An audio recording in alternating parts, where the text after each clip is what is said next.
എല്ലാവർക്കും നമ്മുടെ പുതിയ വീഡിയോയിലേക്ക് സ്വാഗതം. എല്ലാവരും ഹാപ്പിയായിട്ട് സേഫായിട്ടെന്ന് വിചാരിച്ച് ഇന്നത്തെ വീഡിയോ തുടങ്ങുവാണേ. ഇന്നത്തെ വീഡിയോ എന്ന് പറയുന്നത് ബാംഗ്ലൂർ ഡിജിറ്റൽ എക്സാമിനെ പറ്റിയാണ്. ബാംഗ്ലൂർ കോയത്തെ മാത്രമല്ല കേട്ടോ, കോയത്തയുടെ പല സെൻറ്ററുകളും ഡിജിറ്റൽ എക്സാം നടക്കുന്നുണ്ട്. അപ്പോൾ നമുക്ക് ലേസൺ ഹോർൺ എങ്ങനെയാണ് ചെയ്യുന്നത് നമുക്ക് നേരെ നോക്കാം കേട്ടോ. അതിനായിട്ട് നമുക്ക് ഗൂഗിൾ ക്രോമിൽ കയറുക, എന്നിട്ട് ബാംഗ്ലൂർ കോയത്തെ ഡിജിറ്റൽ എക്സാം എന്ന് പറഞ്ഞാൽ സെർച്ച് ചെയ്യുക കേട്ടോ. അങ്ങനെ ചെയ്ത് കഴിയുമ്പം ബാംഗ്ലൂർ ഗോയത്തയുടെ ഫോൾഡറിലേക്കാണ് പോകുന്നത്. അപ്പോൾ അവിടെ ഡിജിറ്റൽ ജർമ്മൻ എക്സാം ബാംഗ്ലൂർ എന്നൊക്കെ ഉണ്ട്. അപ്പോൾ നമുക്ക് വേണ്ടത് digital German exam എന്നാട്ടോ.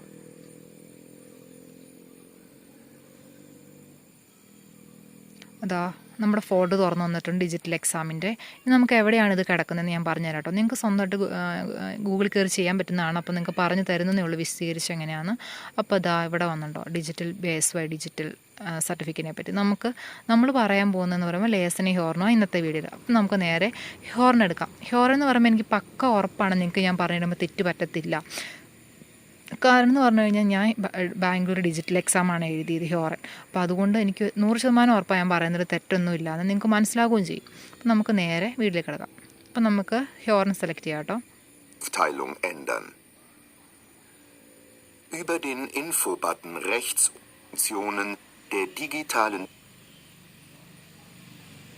Prüfung Goethe-Zertifikat B2 Modul hören.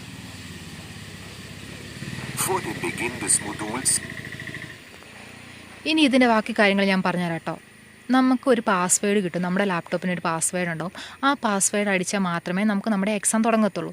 അപ്പോൾ എന്താ ഇവിടെ പ്രൂഫിങ് ആൻഡ് സ്റ്റാർട്ട് എന്ന് പറഞ്ഞൊരു ഓപ്ഷൻ കണ്ടല്ലോ. ഇത് നമ്മൾ ആദ്യം സ്റ്റാർട്ട് ചെയ്യുക. സ്റ്റാർട്ട് ചെയ്ത് കഴിയുമ്പോൾ hören Sie einen Audio. കണ്ടോ, മുകളിൽ കണ്ടോ ഓഡിയോയുടെ സൗണ്ട് കണ്ടോ. ഇതെന്ന് പറയുമ്പോൾ നമ്മൾ വെച്ചിരിക്കുന്ന ഹെഡ്സെറ്റ് നല്ല ക്ലിയർ ആണോ അല്ലയോ എന്നൊക്കെ നമ്മൾ ഉറപ്പ് വരുത്താനാണ്. അപ്പോൾ അതായത് നമുക്ക് ക്ലിയർ അല്ലെങ്കിൽ 9 കൊടുക്കുക, അല്ലെങ്കിൽ യാ കൊടുക്കുക. അപ്പം നമ്മൾ യാ കൊടുക്കുക. Check. So können Sie die Lautstärke kontrollieren. Ja. Erst danach beginnt die Prüfungszeit. അപ്പോൾ ഇതാ നമ്മുടെ എക്സാം സ്റ്റാർട്ട് ചെയ്യാമെന്ന് അവർ പറഞ്ഞു. ഇനി നമ്മളിതാ നോക്കി നമ്മുടെ മുകളിൽ കണ്ടോ, ലാപ്ടോപ്പിൻ്റെ മുകളിൽ നമ്മുടെ സ്പെല്ലിങ് വലുതാക്കാൻ കുറയ്ക്കാം, പിന്നെ എന്താ ബ്രൈറ്റ്നെസ്, സൗണ്ട്, അങ്ങനത്തെ കാര്യങ്ങളെല്ലാം വന്നിട്ടുണ്ട്. അപ്പോൾ അതൊക്കെ നമ്മൾ ആദ്യം ക്ലിയർ ചെയ്ത് വെക്കുക. പിന്നെ മറ്റൊരു കാര്യം എന്ന് പറയുമ്പോൾ നമുക്ക് ഹോറൻ ഒരിക്കലും റിപ്പീറ്റ് ചെയ്ത് കേൾക്കാനും നമുക്ക് സ്റ്റോപ്പ് ചെയ്യാനും ഒന്നും പറ്റില്ല. അത് ഓട്ടോമാറ്റിക്കലി അത് ഓടിക്കൊണ്ടിരിക്കും. അപ്പം നമ്മൾ ഈ നമുക്ക് ഏതൊക്കെ ടൈൽ നമ്മളിങ്ങനെ സ്കിപ്പ് അടിച്ച് വിട്ട് കഴിഞ്ഞിട്ട് പിന്നെ ബാക്കി അടിച്ച് ഹോറൻ കേൾക്കാമെന്ന് വെച്ചാൽ വിചാരിച്ചാൽ അത് ഒരിക്കലും പറ്റത്തില്ല. ഹോറൻ ഓടിക്കൊണ്ടേ ഇരിക്കുന്ന കാര്യമാണ്. നമുക്കത് നിർത്താനും പറ്റത്തില്ല. നമുക്കെന്താ പിന്നീട് റിപ്പീറ്റ് ചെയ്ത് കേൾക്കാനും ഒന്നും പറ്റാത്ത കാര്യമാണ്. അപ്പോൾ നമ്മൾ കറക്റ്റായിട്ട് ഹെഡ്സെറ്റ് വെച്ച് ഹോറൻ കേട്ട് പോവുക. ഇനി ഞാൻ മറ്റൊരു കാര്യം പറഞ്ഞുതരാം. നിങ്ങൾക്ക് തെറ്റുപറ്റുന്ന ഒരു കാര്യം കേട്ടോ. നമ്മുടെ ഇവിടെ കണ്ടില്ലേ ഒരു ആരോ മാർക്ക്. ഈ ആരോ മാർക്ക് നമ്മൾ അറിയാതെ ഞെക്കി നമുക്ക് എല്ലാ ഏതൊക്കെ ടൈൽ ക്വസ്റ്റ്യൻസൊക്കെ നമ്മൾ ഹെഡിങ് ഒക്കെ നോക്കാൻ വേണ്ടി നമ്മൾ ചുമ്മാ ആക്രാന്തം പിടിച്ച് അങ്ങോട്ട് ഓടിപ്പോയി കഴിയുമ്പോൾ അവസാനത്തെ 30ാമത്തെ ക്വസ്റ്റ്യൻ ആയിക്കെന്തെങ്കിലും എൻഡ് എന്ന് പറയുന്നൊരു ഓപ്ഷൻ ഉണ്ടാവും. നമ്മൾ ആ എൻഡ് എന്ന് പറയുന്ന ഓപ്ഷനെ നമ്മൾ ഓർക്കാതെ നമ്മൾ ക്വസ്റ്റ്യൻ നമ്പർ പോലും നമ്മൾ നോക്കാതെയാണല്ലോ ഇത് ഓടിച്ചു വിടുന്നത്. അങ്ങനെ അറിയാതെ ഓടിച്ചു വിടുമ്പം അത് ഓട്ടോമാറ്റിക്കലി അത് എൻഡായി പോകും എന്ന് പറയുമ്പോൾ നമ്മൾ 30ാമത്തെ ക്വസ്റ്റ്യൻ കഴിഞ്ഞ് എൻഡ് എന്ന് പറയുന്ന ഓപ്ഷനെ നമ്മൾ കാണുന്നില്ല. കാണാൻ നമ്മളത് അത് ക്ലിക്ക് കഴിഞ്ഞ് നമ്മുടെ എക്സാം ഓഫായി പോകും. പിന്നെ നമുക്ക് എക്സാം എഴുതാനും പറ്റത്തില്ല, ഒന്നും ചെയ്യാൻ പറ്റില്ല. അപ്പോൾ നിങ്ങൾ പ്രത്യേകം ശ്രദ്ധിക്കുക. 30ാമത്തെ ക്വസ്റ്റ്യൻ വരുമ്പോഴത്തേക്ക് അവസാനത്തെ എൻഡെന്ന് പറയുന്ന ഓപ്ഷനെ നിങ്ങൾ പ്രത്യേകം ശ്രദ്ധിക്കുക. അതിൽ ക്ലിക്ക് ചെയ്യാൻ പാടില്ല. നിങ്ങളുടെ എക്സാം എല്ലാം കഴിഞ്ഞിട്ടേ ക്ലിക്ക് ചെയ്താൽ മതി. പിന്നെ നേരത്തെ കഴിഞ്ഞ് ക്ലിക്ക് ചെയ്തു കേട്ടോ. ഇനി പിന്നെ മറ്റൊരു കാര്യം എന്താ, ഹോറൻ എന്ന് പറയുമ്പോൾ നമുക്ക് ആകെ 4 ടൈലാണ് വരുന്നത്. 1ാമത്തെ ടൈലിൽ 10, 2ാമത്തെ ടൈലിൽ 6 ക്വസ്റ്റ്യൻ, 3ാമത്തെ ടൈലിൽ 6 ക്വസ്റ്റ്യൻ, 4ാമത്തെ ടൈലിൽ 8 ക്വസ്റ്റ്യൻ ആണ് വരുന്നത്. പിന്നെ ഓരോരുത്തരും ഓരോ ടൈലിനും എത്രയാണ്. ഇപ്പോൾ വന്നേക്കുന്ന ടൈലിന് 15 സെക്കൻഡാണ് എന്നൊക്കെ അവർ പറഞ്ഞിട്ടുണ്ട് കേട്ടോ.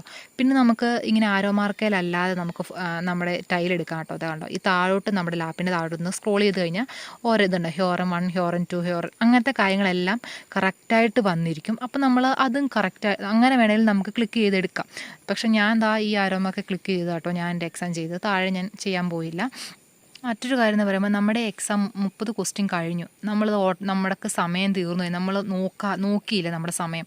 അതുകൊണ്ട് നമുക്ക് സേവ് ആക്കാൻ പറ്റിയില്ല. നിങ്ങൾ ആരും ടെൻഷൻ അടിക്കേണ്ട ആവശ്യമില്ല.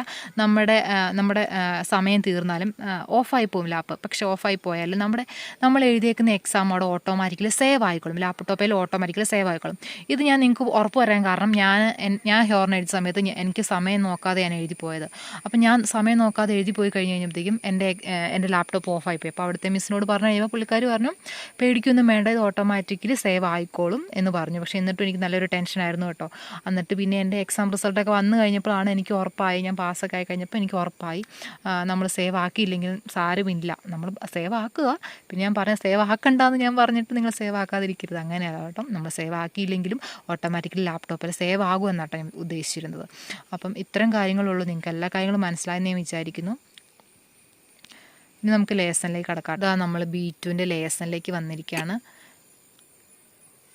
In diesem Tutorial erklären wir Ihnen kurz die Funktionen der digitalen Prüfung Goethe-Zertifikat B2 Modul Lesen.